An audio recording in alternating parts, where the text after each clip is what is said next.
The final broadcast, an alien message, hidden in plain sight. It started with a sound. A faint, almost imperceptible hum buried deep within the static of Earth's oldest radio frequencies. No one paid attention, except for Daniel Hayes, a reclusive astrophysicist who spent his nights combing through forgotten signals. But what he discovered wasn't just static, it was a pattern. For weeks, Daniel worked tirelessly to decode the signal, convinced it wasn't random noise.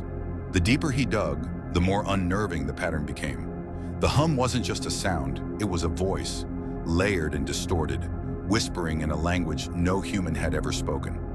At 3:33 a.m. on a cold December night, Daniel pieced together its first decipherable phrase. "We've been watching." Chills ran down his spine. Who was watching? And why?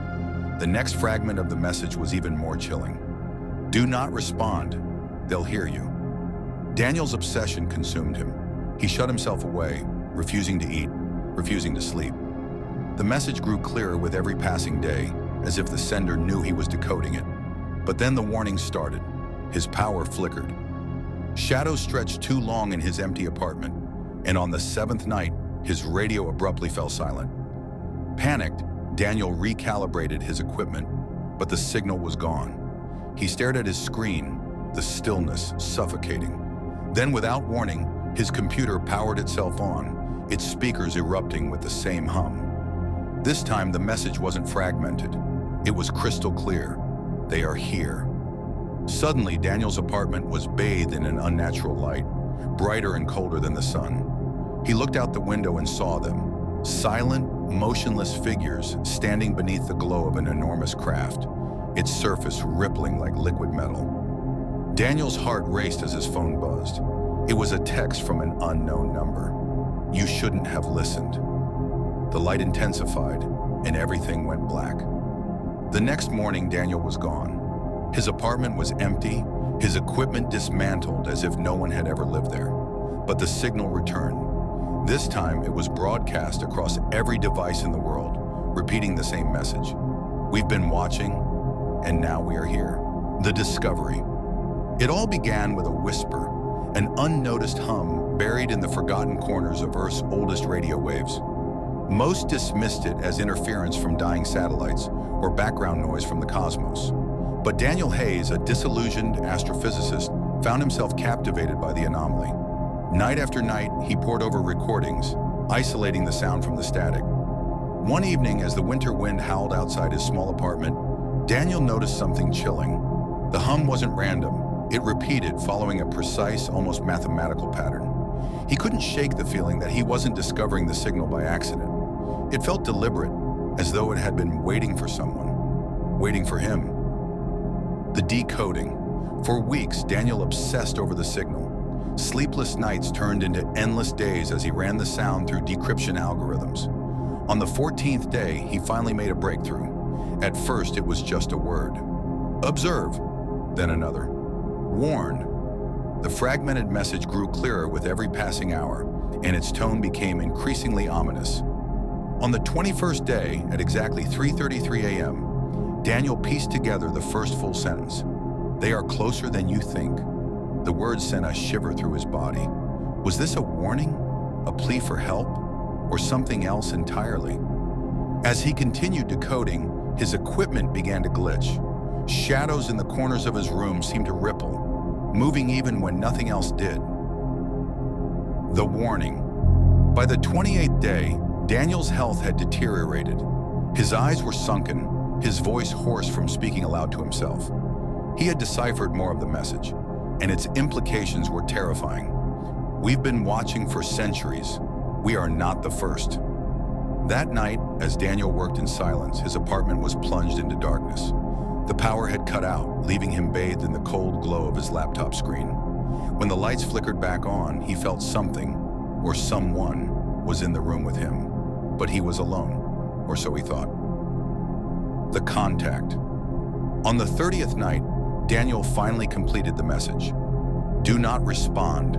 They will know." His hands trembled as he stared at the screen. Who were they? And why was the signal so desperate to warn him? Before he could process the meaning, His equipment shut off entirely. Then his phone buzzed. A text from an unknown number illuminated the screen. "You're not supposed to listen." His heart pounded.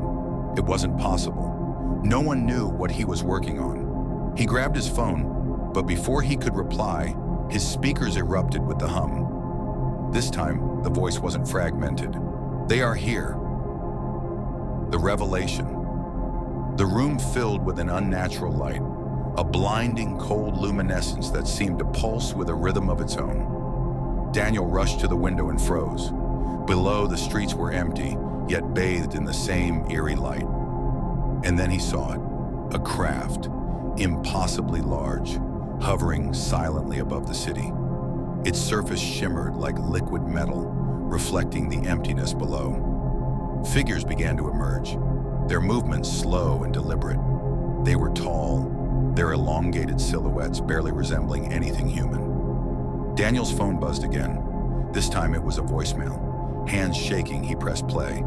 A distorted voice whispered, almost pleading, "They found you because of me. I'm sorry." The vanishing. The figures turned their attention toward Daniel's building, their hollow, glowing eyes locking onto his window. He felt paralyzed, as though their gaze was draining every ounce of strength from his body. The last thing he saw was the craft's light growing brighter, swallowing everything in its path. And then, silence. The next morning, Daniel was gone. His apartment was eerily pristine, every trace of his existence erased. His landlord swore he had never rented the unit. His colleagues didn't remember him. But the signal remained, broadcasted across every screen, every device, every corner of the world. The message repeated, "We've been watching, and now we are here." The whisper that started it all. It wasn't meant to be discovered. For decades, the faint hum drifted unnoticed through the universe, buried deep within radio frequencies that humanity had long forgotten. Most scientists dismissed it as cosmic noise, background radiation from dying stars, or static from distant galaxies. But for Daniel Hayes, a reclusive astrophysicist with a failing career, the hum became an obsession. Daniel had nothing left to lose. His research had been rejected, his theories mocked. But this sound, it was different. It wasn't random. It wanted to be found. He was certain of it. A pattern in the chaos. Late one night, in the solitude of his dimly lit apartment, Daniel filtered the hum through his ancient decoding software. What he uncovered made his blood run cold. The hum wasn't noise, it was a message. A repeating sequence of mathematical patterns too deliberate to be natural. It was as though something, or someone, was speaking to him through the void. For hours he listened, his headphones pressing tight against his ears. And then, hidden beneath layers of static, he heard it. A voice, low, fragmented, and unearthly. It whispered one word. "Listen." The code breaks. Open Daniel's nights blurred into days as he unraveled the signal. His once chaotic apartment transformed into a web of tangled wires, flickering monitors, and notebooks filled with cryptic equations. Each passing hour brought him closer to the truth, and deeper into paranoia. Then on the 13th night, he made a breakthrough. The message decoded itself, spilling into his laptop like an unstoppable force. Words appeared on his screen in real time, one after another. "We are not alone. They are here. Watch the skies." He stared at the screen, his heart pounding. Who were they? The shadows close in. As Daniel delved deeper, strange things began to happen. His phone buzzed with unknown numbers that disconnected before he could answer. His equipment malfunctioned at the worst possible moments. And the shadows in his apartment, always just beyond his peripheral vision, seemed to move on their own. One night, as he replayed the message for the 100th time, his speakers crackled. A new voice emerged. This time, it was clear. "Stop! They are watching you!" The voice was distorted, yet human. It felt like a warning. Daniel's chest tightened. Was this a hoax, a government experiment, or something far worse?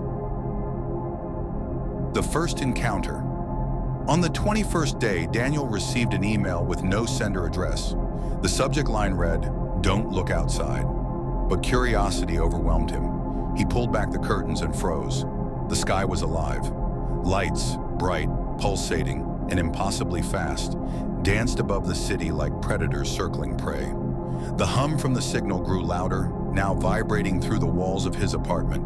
And then he saw it. A massive craft, its surface rippling like liquid mercury, hovered silently above the skyline. It was unlike anything humanity had ever created, an impossible blend of technology and biology. The final message.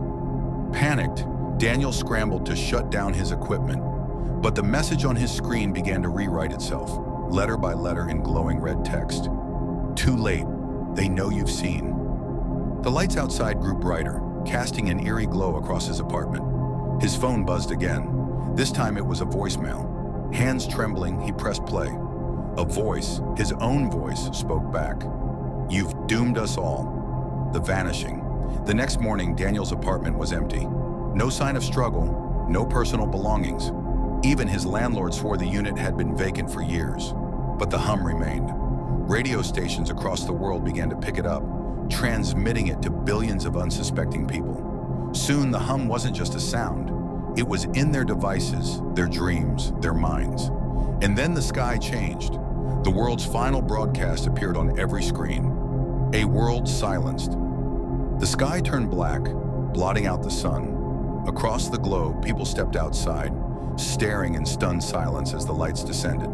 The craft, now revealed to be countless in number, hovered just above the cities, humming with unearthly energy. One by one, the broadcast cut to static. Phones died. The internet collapsed. Humanity was plunged into darkness. But in the silence, a voice boomed. Not from the skies, but from within. It wasn't a language. No words, no sound. It was a feeling, a presence, a collective, suffocating dread that whispered into every mind. "You belong to us now." And just like that, the world went quiet. No screams, no resistance. Only the hum remained, growing louder with each passing second, until it consumed everything. Call to action. What if this wasn't just a story? What if the hum is real and it's waiting for someone, maybe you, to uncover it? If this tale sent shivers down your spine and left you questioning what's truly out there, make sure to like, share, and subscribe to The Unseen Universe. We delve deep into the mysteries that others fear to touch, unveiling the secrets hidden in the shadows of our reality. Hit the bell icon to join our journey into the unknown and never miss an episode. Together, let's uncover the secrets they don't want us to know. Are you brave enough to keep watching?